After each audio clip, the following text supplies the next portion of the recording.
Welcome back. Thank you for joining me on the bonus episode of episode 4, 1979. And you did that by subscribing to WrestlerWeekly.com. Thank you for doing that. Also, again, Wrestler Weekly brings you and presents Bonus Time 1979. Remember, we left off episode 4 as the big finale. This was November of 1979.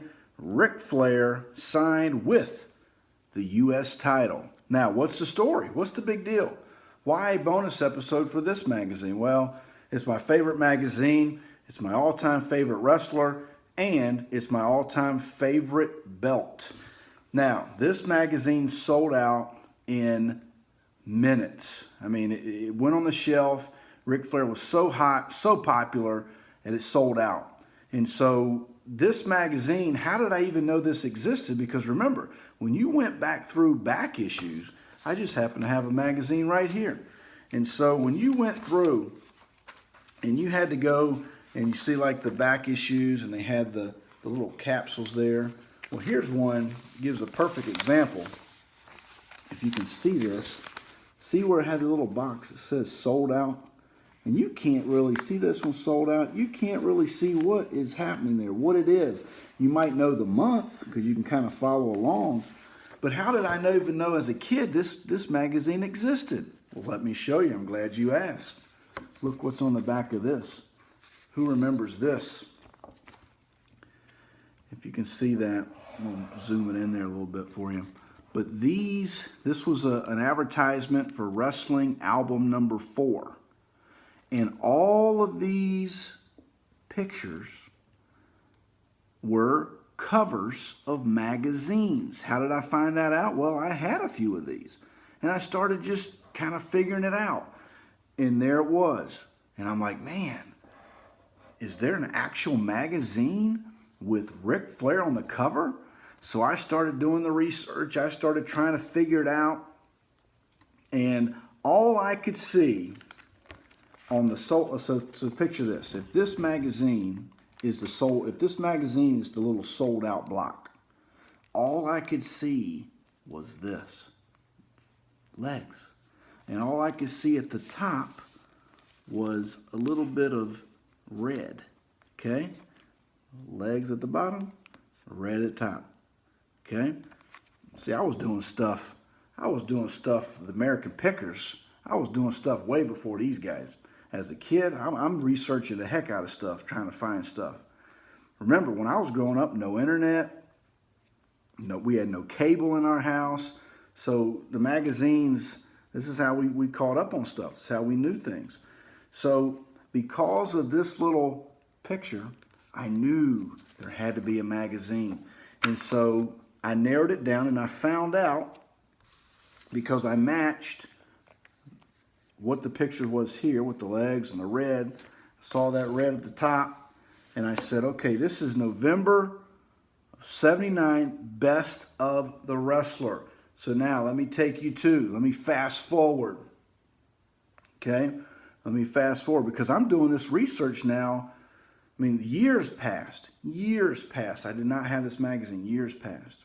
When eBay first began, so I'm talking like 1998, 1997, whenever it began, 96, whatever, 97, 98. And so someone was selling wrestling magazines, and they had selling like 30 or 40 of them at once in a big lot. And so they had all these magazines. They were just stacked up. And so they took a picture of them, and all I saw was this. And I saw a little bit of red like this. This is what I saw. So I sent a message to the guy, and I said, hey, is that magazine underneath the one on top, is it November of 79, Best of the Wrestler? And he said, yes. And I said, just to double check, does it have Ric Flair on the cover, wearing a belt with the U.S. on it? And he said, yes. And I said, I'll take it. Now, that I got the magazine, but I had to get it signed. Had to get it signed. So, here's the deal. Here's the funny part.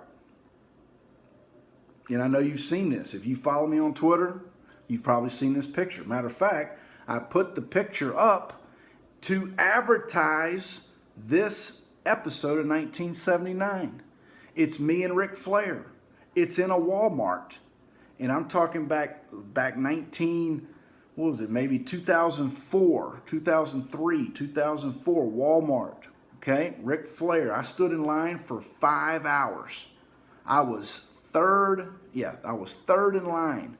Third in line. Me and my old buddy Mike Pope, third in line. For 5 hours, we waited. Now, this is when Ric Flair's book came out. Okay, so when his book came out, he was doing a book signing, and they kept telling us they were on it, bullhorns, they had all kind of intercom, and they told us, and all these workers were up and down the lines, Ric Flair is only going to sign his book. He's not going to sign. I had the NWA title, I had all kind of stuff, and they said he's only going to sign his book. And so, oh man, I was bummed because I got this magazine. I wanted to sign it. And they said he will only sign his book. And I'm up in first in line. You know, I'm third in line here. I'm up in the front.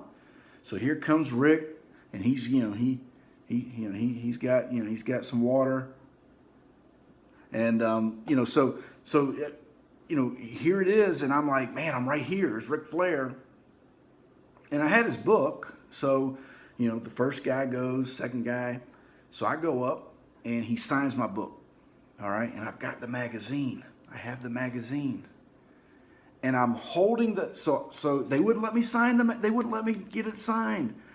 So I told my buddy Mike. I said, Mike, just take a picture. So if you saw it, and I'm not going to show it. I'm going to make you go. You got to go to my Twitter.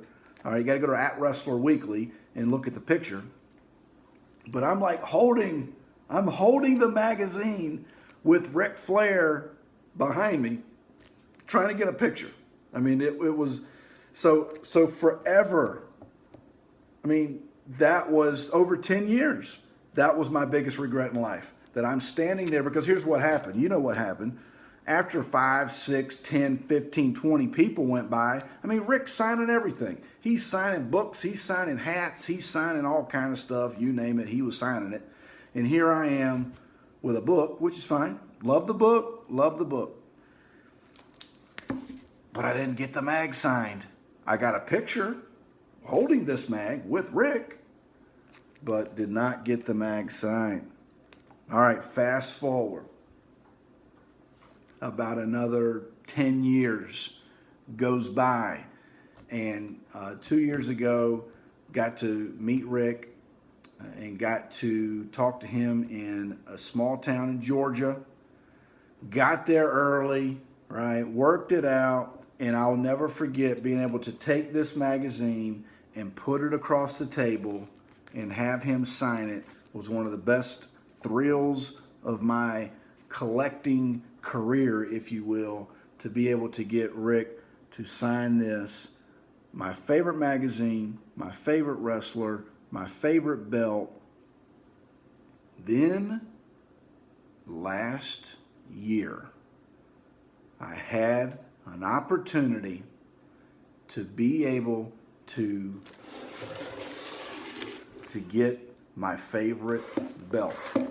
This is the United States title, and you can see that this is the real deal. It's heavy. I want to knock my camera over, but got the alligator. So, but my buddy Chris Kavakis made this belt. We went through tons of, I won't really say negotiation, but just I really wanted to cut right. I wanted to cut right, and so we went through, and he did a fantastic job, awesome job.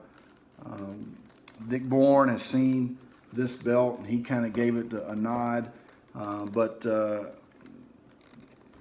had the belt made. a year ago, and then the end of last year, Dorton Arena was able to get Rick to sign it, and then Ricky Steamboat was there as well. It's really they were really the only two guys I wanted on the belt, and so just what an honor to. I mean, these are probably two of my prized possessions in my collection.